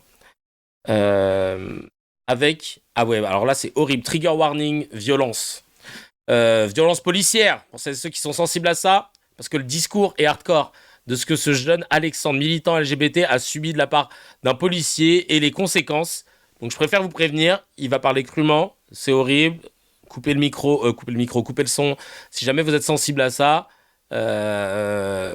Mais la façon dont il l'a raconté, c'est vite fait, hein. Mais ça m'a, waouh, je me suis dit, mais waouh. Le policier a pris son élan, il a couru vers moi, a sauté et m'a mis un énorme coup de poing dans l'œil droit. L'ennui, c'est que le lendemain, je me suis mouché et l'œil a commencé à sortir de son orbite. Alors bon, bah là, du coup, ça a été, j'ai remis l'œil comme j'ai pu dans son orbite et puis ça a été urgence. Le Je sais pas si vous imaginez la violence du coup qui s'est pris dans l'œil pour en arriver là. J'étais choqué. Et je vois que vous l'êtes aussi. Choqué sa grand-mère. C'est un truc de ouf. optique a été définitivement endommagée, je n'y reverrai plus jamais de l'œil droit. Donc je me suis regardé dans le miroir et je me suis dit, non là vraiment, ils m'ont pris un trop gros truc. Pour une manifestation pacifiste, se faire éborgner, c'est non. Pour moi, c'était pas possible. Alexandre dépose plainte pour violence volontaire. Mais 4 jours après les faits, le 5 février, il est convoqué au commissariat de police pour être placé en garde à vue. En fait, les mecs, ils ont rien compris, quoi. Ils lui ont ôté une partie de sa vue et ils le mettent en garde à vue. C'est limite une mauvaise blague de la part des flics. Ah, il a perdu la vue? Bah, on va le mettre en garde à vue. On est où, là, en vrai? On est où? C'est de l'intimidation. C'est... Quand je vous dis que c'est choses qui se passent et qu'on est là à donner des leçons de démocratie à tous les pays, alors que même nous-mêmes, dans notre pays, on n'est plus dans une démocratie. Non, mais frère, oh là là. Mais bien sûr qu'il faut se soulever tôt ou tard. Comment? On essaie de faire monter la sauce, mais c'est très compliqué, hein. L'agresseur a aussi porté plainte pour violence volontaire avec arme sur personne dépositaire de l'autorité publique. Alexandre est donc placé en garde à vue dans le commissariat Nord. Le commissariat Nord, c'est celui où le policier mis en cause travaille. Donc là, on parle d'un policier qui était descendu casser du pédé dans la rue, qui a frappé un élu de la République et qui va pouvoir passer une soirée tranquille pendant que moi, j'étais placé en garde à vue. C'est scandaleux et force à Alexandre. C'est Alexandre Georges? Ouais, Alexandre Georges. 28 piges, mesquine. Éborgné, quoi. Éborgné. C'est scandaleux. Il a retiré sa plainte pour dénoncer une enquête intrusive. Ah, ok. Il se retire de la procédure judiciaire pour dénoncer le dysfonctionnement excessif de l'institution police judiciaire. Le pauvre. Oh là là. Aïe, aïe, aïe, aïe, aïe, aïe. Ça fait trop de la peine. C'est un truc de ouf.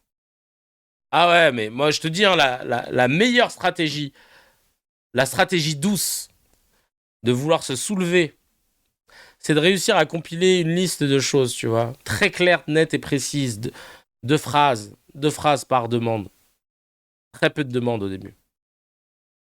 De l'afficher, de le proposer au gouvernement et de dire, si vous ne faites pas quelque chose qui va dans ce sens-là, on ne sort plus de chez nous.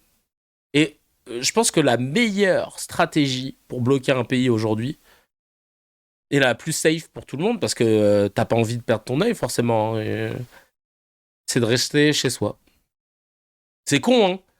Frère, on s'auto-confine pendant 3 jours, le système il est plié.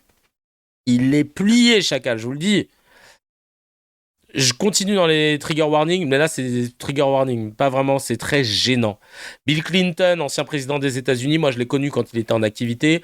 Il était vif. J'avais oublié que, entre-temps, il y avait 20-30 ans qui se sont écoulés et qu'il ne l'est plus du tout. Il est d'une gênance. Il a été convoqué, comme il est en 4K dans l'affaire Epstein. Il est partout, tu vois. Il est partout dans les photos, jacuzzi, piscine, avec des personnes caviardées à côté, etc. Et franchement, il a été convoqué par le Congrès américain pour répondre aux questions par rapport au dossier Epstein. Et Bill Clinton, il voit des photos il dit qu'il vient des fichiers Epstein, etc. Et il peut pas s'empêcher de les regarder. Et il sourit. Genre, oh, c'était un beau souvenir, ça. Je me rappelle, on était à Mar-a-Lago avec Trump. Oh là là. Oh, j'ai changé. Hein. Oh là là là là. Ah ouais, les cheveux. Le mec, il regarde ça à premier degré jusqu'à ce que son avocate lui dise « Arrête, t'es con, quoi, là. » Oh, regardez la scène, elle est lunaire. Lunaire. Waouh. Allez, ça suffit là. Non, attends, juste ça là. Attends. Oh, pas. Ça, je me rappelle, j'y étais. Hein. Non, arrête de dire ça. Ok. Ah ouais. Mr. President, we have about 5 minutes remaining in the majority's first hour, so I just want to ask you. Non, mais c'est. Le mec, ça y est, quoi. Mais j'ai pas compris, ça recrute dans les EHPAD maintenant. Non, mais ça y est, il est en fin de vie, là. Hein. Il a presque le niveau, une la preuve de tout volatrique, putain. Non, mais c'est chaud. Dire que ça a été un des meilleurs présidents US. Ouais. Oui, non, il n'y a pas de bon président US. Hein. À partir du moment où t'es président des US, t'es pas un bon président. Qu'est-ce qu'on s'était marré? Non, mais à 2 doigts. T'as vu le tableau de Clinton en drag queen affiché dans le manoir Epstein? Ah oui, c'est absolument gold. Si oui, on l'avait vu. Je me rappelle et on l'a mangé à la fin. Il est sénile le bout. Ah ouais, c'est vrai que c'est là tu sens que du South Park. Je souviens. Oui, mais je souviens. À partir du moment où t'es président. Bah ouais, c'est vraiment ça. C'était le bon vieux temps. Ah ouais, ah là là, qu'est-ce qu'on avait rigolé. Il sourit, il en a rien à foutre, nous dit Catherine, de ouf. Non mais c'est flippant. On a une autre vidéo, on continue. Là on enchaîne avec du bon cringe, du bon chelou, là, il y a que de la vidéo. C'est Mila, l'influenceuse d'extrême droite, la racelarde que tous les médias avaient défendue quand elle avait terminé l'islam et les musulmans. Non, la liberté d'expression et machin, ok, fine, elle est Charlie. Et puis elle a commencé à montrer son vrai visage, une fois mature, une fois majeure, je dirais, à terminer les immigrés, à vouloir voir des photos de Palestiniens accrochés à des poteaux. Bref, tout ça pour dire que c'est une grosse racelarde. Et là, les médias qui lui ont fait dérouler le tapis rouge, ils se sentent bien cons. SO quotidien, SO tout le monde. Et enfin non, tu me dirais, ils s'en foutent. Et nous, on l'avait dit dès le départ. Moi, je m'en souviens, j'étais pas rentré dans le bus. J'étais pas monté dans le bus. J'avais dit non, c'est très grave ce qu'elle a fait. Elle ne mérite pas d'être menacée de mort, ça c'est une évidence. Mais ne l'érigez pas en statue, en icône de la liberté d'expression, parce que ce n'est pas de la liberté d'expression ce qu'elle est en train de faire. C'est du racisme primaire sous couvert d'insulter une religion. Et c'est très grave ce qu'elle fait. On n'insulte pas la religion des gens comme ça. Oui, non, mais nous on est en France, la liberté. Non, mais ça, on fait pas ça comme ça. Et tu aurais fait ce qu'a mis là dans n'importe quel autre pays, même aux États-Unis, même en Israël, ce ne serait pas passé. Il n'aurait jamais dit, il n'aurait jamais laissé ce truc-là en mode ah ça va, c'est une jeune. Non, parce que quand il y a des gamins qui avaient le même âge qu'elle, qui étaient dans le bus, en train de dire tout un tas de conneries tout aussi répréhensibles, antisémites, anti-Israël, etc. Ça a fait le tour des médias et on les a pas invités en disant oh attends. Qui s'exprime, c'est la géopolitique, critique une religion, critique pas les gens. Voilà. Donc, ce 2 poids 600 mesures pour tout le temps écraser l'islam et les musulmans en France, ça a 5 minutes. On regarde donc cette vidéo. Hop. Ta liberté s'arrête là où celle des autres commence. Oui, c'est ça. Elle s'est sentie trop à l'aise avec le soutien qu'elle a eu au point qu'elle a cru qu'elle pouvait critiquer tout le monde. Ouais, c'est ça. Elle a commencé à vouloir se critiquer tout le monde. Puis elle s'est sentie trop... Ouais, elle s'est sentie trop à l'aise. Vraiment. Allez, c'est parti. Bonjour, enchanté. Toi, t'as mangé du soja, toi. Putain, c'est hilarant, frère. Magnifique. Bah écoute, tu m'aveugles un petit peu. Ouais. Je te fais la même si tu veux, j'ai pas de flash en fait. Les 30 célèbres. Allez. On a vraiment rien fait, hein. T'as vraiment juste dit, est-ce que c'est toi? Mais écoute, si tu veux venir nous prendre en photo et tout. On m'avait insulté, donc j'ai fait On t'a pas insulté? Non, moi, on t'a demandé, est-ce que c'était toi, Mila? Mais t'es une nazie aussi, frère. Je suis une nazie? Bah un peu, ouais. T'es une influenceuse d'extrême droite, t'es connu pour ça, évidemment, je vais pas te parler. C'est quoi le nazisme? Je suis mangeur de soja. C'est quoi le nazisme? National-socialisme, c'est la gauche, en vrai. National-socialisme. T'es trop con, frère. Mais t'es beau. Qu'est-ce qu'il est beau. Il s'appelle comment? L'extrême droite, c'est ça? Ouais, c'est ce que je fais. Bah c'est genre les gens qui veulent plus les droits des étrangers, des femmes, des minorités, etc. Ouais. Ouais, non, je connais rien malheureusement. C'est genre les gens qui crachent sur des enfants qui sont morts parce qu'ils ont été frappés par des flics. Notamment, mais ils ont sûrement des justifications. Hein. Non, bah bien sûr. C'est des Arabes. Et ils sont en train de se la faire en doublette. Hop, à toi, c'est du paddle 2 contre 1 là. Ils sont en train de se la faire en doublette. Aïe. Mais gauchias sûr. Bon, pas très basé, mais quand même. Il y a 2-3 fondamentaux. Voilà. Ils ont et en plus c'est bien, ils ont bien réagi par rapport à l'animal de compagnie, etc. Évidemment, bah, c'est ça. Crazy, complètement dingue. Ça marche.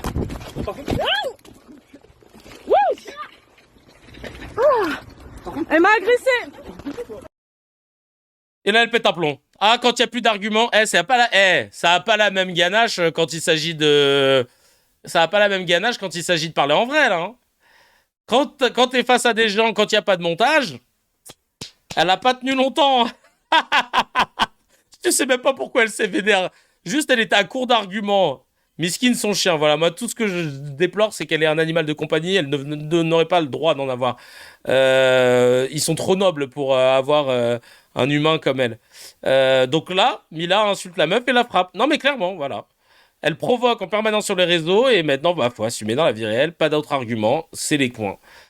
Asba qui nous dit, elle n'a pas tenu longtemps son rôle médiatique. Une petite formation chez Nemesis serait la bienvenue. Salah qui dit dépôt de plainte direct. Kevin qui dit, elle avoue dans une vidéo à elle, tous les droitards ont le même sentiment d'impunité, c'est affolant. Ouais. Et pas d'argument. Pas d'argument, tu vois. Il n'y a pas de panache là d'un coup. Ils se revendiquaient tous de Charlie Kirk, mais n'est pas Charlie Kirk qui veut, semble-t-il. Tu reconnais tout de suite un comportement de victime. Elle a la même attitude que Darosha avec Blanc-Bec. Bah ouais. C'est moi ou en amont elle prépare son point en entourant la laisse. Ouais, moi aussi j'ai vu ce truc-là. Je me suis dit, elle est en train de préparer un truc là. Et vraiment, tu peux pas faire plus extrême droite en termes de tactique que ce qu'elle vient de faire. Elle a vécu dans mon village, les flics H24 pendant 5 ans. Le fric que ça nous a coûté. Non mais même ça aussi. Protection, tarlé où. Enfin, je veux dire, il y a des gens de gauche qui se font menacer. Même Rima Hassan, elle n'est pas sous protection comme ça, alors qu'il y avait son putain de blase sur des missiles qui ont été envoyés à Gaza. Même elle a pas ça. 5 ans de protection, alors que... Et en plus, ça m'a fait plaisir, vous allez comprendre pourquoi je dis plaisir, de découvrir l'identité des personnes qui avaient menacé de mort Mila, parce qu'ils voulaient, du coup, nous faire croire que ça allait être que des musulmans, des petits musulmans, des petites racailles de banlieue arabo-musulmanes, machin. Il y avait de tout. Il y avait de tout. De tout, vraiment. Et des gens qui, majoritairement, n'allaient pas passer à l'acte, hein, parce que, vraiment, pour le coup, on le voit en France, les passages à l'acte sont quand même très rares. La facilité qu'a procuré, et tant mieux, la facilité qu'a procuré les réseaux sociaux, c'est de se dire si je veux, je peux dire ci, je peux dire ça, sans conséquence. Et c'est pour ça que maintenant, il faut responsabiliser. Et c'est bien qu'ils arrivent à attraper les gens qui menacent de mort et tout, parce que moi-même, il y a des gens qui me menacent, etc. T'as envie de dire, chaque acte, tu devrais pas pouvoir le faire aussi à l'aise. Mais, vraiment, là, ils en ont fait des caisses. On aurait dit qu'il y avait les services secrets qui étaient sur ces côtes. Doucement, franchement, doucement. Marlys qui dit... non, c'est bon. On enchaîne avec Shannon, c'est bon. Putain, Shannon, t'es tout le temps là. Elle a voulu... Alors ça date, je pense. C'était pour son film, son livre, Française, Juive et alors, de Shannon Seban. Et elle a vécu une humiliation de ouf, très gênante sur le plateau. Elle pensait pouvoir siphonner les voix du RN. Et au final, Pascal Praud, je sais pas pourquoi, il a pas voulu. Il a été dur. Je comprends rien. Mais oui, voilà. Voilà, donc on va le faire. Je comprends rien. Vous avez parce que c'est un méli-mélo de choses, de poncifs, de phrases creuses. Vous avez lu le livre, monsieur Mais Praud? oui, je l'ai lu et je vous assure, c'est incompréhensible et je comprends la difficulté que les gens qui... Oh, purée de pommes de terre. Ah bah oui, choisis bien tes alliés, cousine. Les gars d'extrême droite, ils seront jamais vos poteaux. Ce sera jamais la famille. Vous avez trouvé un lien commun, tiens, on n'aime pas la gauche et on n'aime pas les islamo-gauchistes, mais vous ferez pas jamais partie de la famille, sachez-le. Ils nous écoutent. Qu'est-ce que vous ne comprenez pas dans le fait que être français aujourd'hui, mais être français, c'est être patriote, c'est respecter les lois du pays, c'est défendre sa langue, c'est défendre sa culture, bon, mais c'est accepter toutes les identités. Mais tout le monde les accepte. Ah non, les identités, mais personne. Et je vous le dis en venant du 93. Pour moi, je vous dis, c'est une sorte de bouillie intellectuelle comme ça. Ça fait plaisir. Je peux pas vous dire autre chose parce que je comprends. Quelle réception. Aïe. Trouvez-moi la date de cette vidéo. On dirait de l'IA. Oh là là là là là là. Ça fait plaisir. Oui, ça fait plaisir. Une gênance, t'as peur. Quand il parle de phrases creuses, nous dit Marlys, il parle de son émission, incompréhensible, bouille intellectuelle. Je confirme, il parle de son émission. Canan qui dit pour une fois, il a fait son boulot. Et comme dirait un certain Schlag, de ouf. Ah ouais, vraiment là, c'est... ah là là. C'est bien de se rendre compte, de remettre un peu l'église au milieu du visage et de se rendre compte que oui, t'auras pas d'alliés avec eux. On finit avec Pascal Praud, d'ailleurs, encore obligé de faire semblant de modérer. Cette fois-ci sur les propos d'un des mecs de son plateau, je sais plus comment il s'appelle lui, hein. L'ancienne sacrée couche. Hein. Israël et donc a suscité des représailles. Je voudrais dire un mot sur, si je puis me permettre, si je vous en prie, je voudrais revenir sur Mélenchon. La France doit être le seul pays arabe où on n'acclame pas aujourd'hui Donald Trump, parce que c'est ça qui est le plus frappant. La France doit être le seul pays arabe. C'est bien. Tu balances ta vanne comme ça, pince sans rire. Bien. C'est bien. Qu'est-ce qui t'arrive là? Vous êtes beaucoup trop à l'aise sur cette chaîne. Hein. Vous êtes beaucoup trop à l'aise sur cette chaîne, les amis. L'Arcom, là, vous méritez là que je vous attrape et que je vous mette du poil à gratter dans le col de votre chemise parce que vous devez enlever cette fréquence à CNews. Il y a un moment, c'est quoi cette chaîne? Tous les jours que Dieu fait dans CKR, on se retrouve avec des séquences comme celle-ci. Il y en a à l'appel. C'est bon, là. Peut-être qu'on devrait se dire, allez, on arrête. Allez, on a fait c'était une expérience sociale. La France, le seul pays arabe. Ah, mais on continue, on va voir. Peut-être qu'il va se rattraper. Bon. Depuis que 48 heures qu'a commencé... Oui, non, pardon, pas le pays arabe. Non, Mais depuis 48 heures... Vous avez modéré.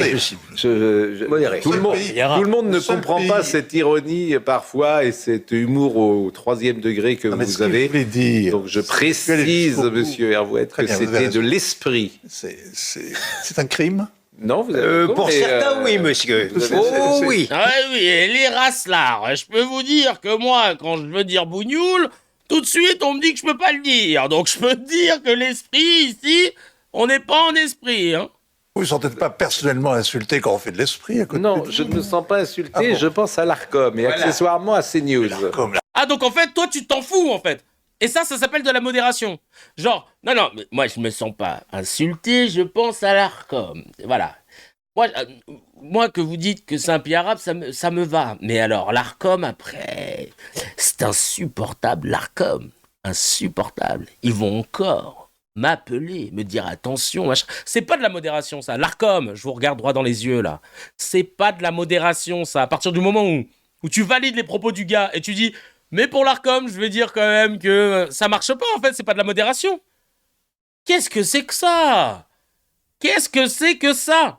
C'est pas possible d'avoir une chaîne sur la TNT qui ne respecte pas son cahier des charges à ce point-là, qu'on l'ait renouvelé et qu'il le respecte encore moins qu'avant, en fait. L'ARCOM, qu'est-ce que vous faites ? Bah rien, ça on avait compris, vous regardez pas la télé. Il n'y a pas de télé chez vous, vous savez pas, vous la découvrez apparemment à chaque fois, c'est un truc de ouf. L'ARCOM n'a rien à dire sur ma considération. Si, effectivement, je pense que l'ARCOM a souvent des choses à dire sur nos émissions. Est-ce que l'ARCOM se formalisera ? Mais l'ARCOM n'a rien à dire sur mes conceptions, mais c'est le principe. Tu n'es pas au bistrot Chacal, tu es sur une chaîne d'information, une chaîne qui n'a pas le droit de faire de l'opinion, et tu es régulé par des règles, c'est comme ça, tu es régulé, tu ne peux pas dire n'importe quoi. Non mais c'est un truc de ouf. L'Arnacom, je te jure. Ils ont mis en demeure une émission qui date de 2023. Bah oui, l'Arcom, ils mettent en demeure, ils signalent des extraits qui datent d'il y a 1 an. Parfois, t'as des verdicts, t'avais oublié l'extrait. Parce qu'apparemment, quand tu dois regarder une séquence où quelqu'un dit de la merde, il te faut 6 mois pour prendre une décision. C'est-à-dire que c'est comme si t'avais une vidéosurveillance où tu vois un gars qui frappe quelqu'un et t'es là en train de dire « Ouais, non. Est-ce qu'il frappe vraiment quelqu'un ? Est-ce qu'au final, c'était... Non, je sais pas. Venez, on prend 6 mois pour réfléchir. T'as pas d'enquête à faire. T'as pas de prélèvement d'ADN, il faut envoyer ça à l'Institut médico-légal, il faut faire l'autopsie. Attendez, j'ai peut-être remonté une piste. On est jusqu'en Slovénie maintenant, machin. Non, t'as juste à regarder un extrait. Tu regardes peut-être, 5 minutes avant, 5 minutes après pour être sûr. Et tu vois en fait le dérapage. T'as pas besoin de prendre autant de temps. Donc là, il y a un moment où... Il faut absolument qu'on soulève l'ARCOM. Il faut que l'ARCOM ne soit plus l'ARCOM. C'est-à-dire que tous les dirigeants qui sont à la tête de l'ARCOM ne doivent plus être à l'ARCOM. Il faut remplacer ce système. Il faut vraiment le renouveler. Il faut faire une révolution pour être sûr que nos médias puissent être legit. Pour qu'on soit sûr que nos médias puissent être responsables. Parce qu'ils sont en train de faire du mal à la société et il ne faut pas minimiser la responsabilité des médias. Je suis désolé. C'est un truc de ouf. Vivement la loi CKR. Vivement la loi CKR. Et on va s'en occuper, croyez-moi. Plus que jamais, on est obligé d'avoir une loi CKR. Vraiment. L'ARCOM vient de mettre en demeure un pamphlet de 1723. C'était de justesse. La vie de ma mère. Oh là là là là. C'est un truc de fou. C'est un truc de fou. Allez, on passe tout de suite au no comment.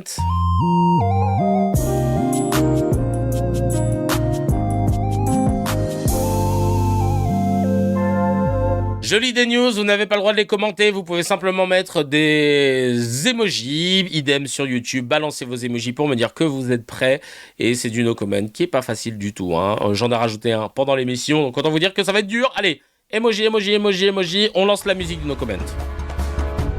Israël a bombardé le camp de réfugiés palestiniens de Bédaoui à Tripoli, au Liban. Nicolas Jeanneté, conseiller de Paris élu sur la liste de Rachida Dati, a été condamné pour détention d'images pédopornographiques, de vidéos zoophiles, chemsex, drogue et fantasme de viol d'un mineur de 12 ans par un animal. conseiller de Paris élu sur la liste de Rachida Dati. Les USA annoncent qu'ils ne peuvent pas évacuer leurs ressortissants présents en Israël et leur disent de se sauver par leurs propres moyens.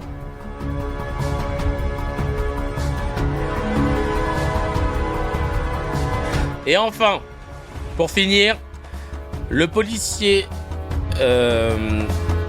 responsable de la mort de Naël sera finalement jugé pour violence ayant entraîné la mort sans intention de la donner et non pour meurtre.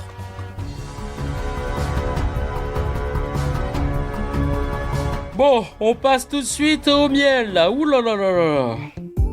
Pas facile, hein, c'est nos commentaires.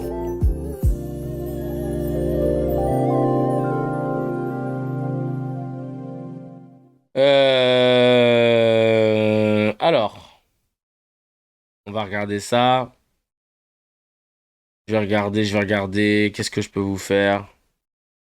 Allez, on va faire ce miel de Chapoutot.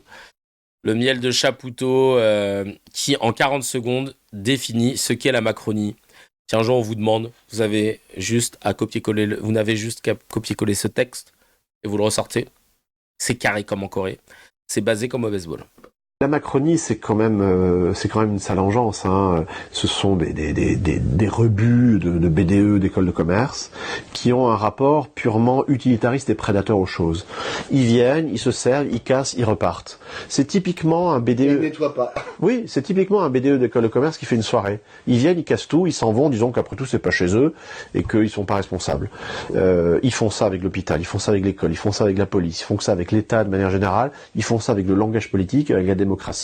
On a élu des gens d'une médiocrité morale et intellectuelle qui est quand même assez stupéfiante. Hein. J'aime. Oh là là là là là. Aïe aïe aïe, il a dit les termes. En tout cas, merci 1000 fois d'avoir participé à ce dernier épisode de la semaine de CKR. Ça y est, c'est le week-end CKR. En tout cas, on se retrouve évidemment sur le Discord pour celles et ceux qui veulent prolonger les discussions, partager des infos, etc. Je vais de ce pas vérifier que je ne commets pas d'impair avec le double N parce que hier, ils n'étaient pas là. Ils ne sont toujours pas là. Ok, ma foi, il n'y a pas de souci. Donc, on va raid des modems.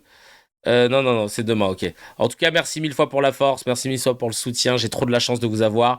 Continuez de garder votre humour, c'est ça qui nous sauvera devant cette actualité qui peut être anxiogène. Nous, on a décidé quand même de respirer, d'assumer très clairement nos positions. On n'est pas venu au monde pour se contenter d'être des figurants. Merci 1000 fois et à très très vite. Ciao, ciao.